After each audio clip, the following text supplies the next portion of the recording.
5 मार्च 2025 बिहार के बांका टाउन का एक 38 साल का युवक सुशांत अपनी जान दे बैठता है। वजह 2 करोड़ का नुकसान एक गैम्बलिंग ऐप के थ्रू जिसका नाम है ड्रीम 11। मार्केट में ड्रीम 11 जैसे आज कई सारे गैम्बलिंग ऐप्स हैं, पर उनमें से स्पेसिफिकली आज मैं ड्रीम 11 के बारे में बात करूंगा, क्योंकि उन सब में सबसे ज्यादा चर्चे में होता है ड्रीम 11। ये लोग अपने ऐप को प्रमोट करने के लिए शुरू में तो आपको इतने सुनहरे ख्वाब, इतने सुनहरे सपने दिखाते हैं कि आप समझ ही नहीं पाते कि आप इस ऐप पर हार भी सकते हो। पर ये सिर्फ एक मार्केटिंग स्ट्रेटेजी है। आपने कभी नोटिस किया होगा कि ड्रीम 11 अपने सारे एड्स में सिर्फ हंसते मुस्कुराते चेहरे दिखाता है। वो उन करोड़ों लोगों को कभी दिखाता ही नहीं जो उसी ऐप पर हार चुके हैं और हताश हैं। ये classic example of salience manipulation tactic का है, जिसमें वो प्राइस को इतना हाईलाइट कर देते हैं कि आप उसके पीछे के रिस्क फैक्टर्स और चांसेस ऑफ लॉस कंसिडर ही नहीं कर पाते हो। आप समझ ही नहीं पाते कि आपके जीतने के चांसेस नेक्स्ट टू इम्पॉसिबल है। आप ही बताइए, क्या ये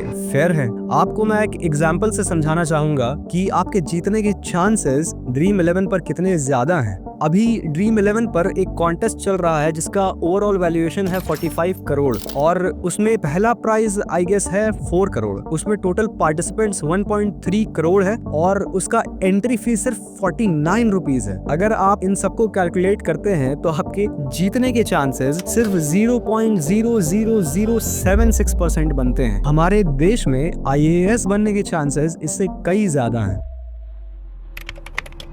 ड्रीम 11 ने फाइनेंशियल ईयर 23 में टोटल 6,384 करोड़ का रेवेन्यू किया, जिसमें से 2,964 करोड़ यानी कि लगभग उसका 46% सिर्फ एडवर्टाइजमेंट्स पे खर्च किया। ये पैसा गया IPL के टीम स्पॉन्सरशिप्स में, टीवी और डिजिटल एड्स में और कुछ बड़े क्रिकेटर्स जैसे कि MS धोनी और रोहित शर्मा को ब्रांड्स बनाने में। अब सवाल ये उठता है कि इतने बड़े क्रिकेट इन्फ्लुएंसर्स और जिन्हें हमारे देश के यूथ अपना रोल मॉडल मानते हैं और जो फैंटेसी गेमिंग प्रमोट करते हैं, तो क्या उनकी ये हरकत उनके ऊपर एक मॉरल और एथिकल क्वेश्चन नहीं उठाती है? आप क्या सोचते हैं? क्या इतने बड़े क्रिकेट इन्फ्लुएंसर्स और रोल मॉडल्स का ये फैंटेसी गेमिंग प्रमोट करना आपके हिसाब से जस्टिफाइड है? अब आप सब ये सोचेंगे कि अगर बेटिंग और गैम्बलिंग इतनी बुरी चीजें हैं तो देश में गवर्नमेंट इसे बैन क्यों नहीं कर देती? क्या होगा अगर मैं आपसे ये कहूँ कि यही एप्स जो बेटिंग और गैम्बलिंग को प्रमोट करते हैं, गवर्नमेंट को इससे डायरेक्ट फायदा जाता है, या फिर कि गवर्नमेंट खुद इसका सबसे बड़ा हिस्सा है? चलिए इसे समझते हैं। 1867 के पब्लिक गैम्बलिंग एक्ट के थ्रू जो हमारे देश में गेम्स को 2 चीजों में डिवाइड करता है। पहला लक बेस्ड, दूसरा skill based. Luck based game जैसे लूडो जैसे कार्ड्स जो टोटली लक पे डिपेंडेंट है, जिनका आउटकम हम तय नहीं करते, लक करता है, ऐसे गेम्स और गैम्बलिंग हमारे देश में अलाउड नहीं है, ये इलीगल है। वहीं दूसरी तरफ स्किल बेस्ड गेम जैसे cricket, football, hockey, volleyball, basketball और बहुत सारे ऐसे गेम्स जिनमें मेंटल और फिजिकल एबिलिटी लगती है, इन पर गैम्बलिंग और बेटिंग करना हमारे देश में लीगल है और अलाउड है। इन पर बेटिंग और गैम्बलिंग से एप्स को जो रेवेन्यू मिलता है, उस रेवेन्यू से 28% टैक्स गवर्नमेंट को जाता है, जिससे सरकार को डायरेक्ट फायदा होता है। गवर्नमेंट और भी तरीकों से इन ऐप से पैसे कमाती है। सिक्किम और नागालैंड की सरकार ने तो इन एप्स पर लाइसेंसिंग और रॉयल्टी चार्जेस तक इशू कर दिए हैं। उससे स्टेट गवर्नमेंट को डायरेक्ट रेवेन्यू जाता है। तो दोस्तों, इन गैम्बलिंग ऐप से सिर्फ सरकार नहीं, यहाँ तक कि फिल्म एक्टर्स, क्रिकेटर्स और कई सारी बड़ी हस्तियां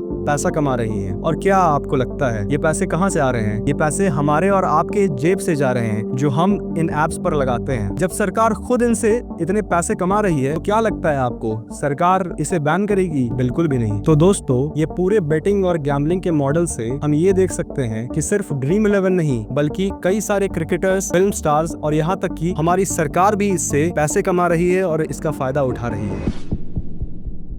सरकार इसे बैन करेगी? नहीं करेगी। तो देखिए दोस्तों, अब ये मैं आप पर छोड़ता हूँ। आप खुद ही पता लगाएं कि ये बेटिंग और गैम्बलिंग जो देश में चल रही है, ये सही है या नहीं, क्योंकि सरकार तो इसके खिलाफ कोई कदम नहीं उठाएगी। सरकार को खुद इससे फायदा हो रहा है, वो खुद इससे पैसे कमा रही है। तो अब आप ही डिसाइड करिए कि इसे देश में चलना चाहिए, इसे प्रमोट करना चाहिए, या हमें इसे बॉयकॉट करना चाहिए। तो आखिर में मैं आप सभी का धन्यवाद करना चाहूंगा, और अगर आप ऐसे और कंटेंट्स चाहते हैं तो प्लीज मेरे चैनल को सब्सक्राइब करिए। मेरा नाम अफराज है और अब मैं आपसे इजाजत लेता हूं। जय हिंद।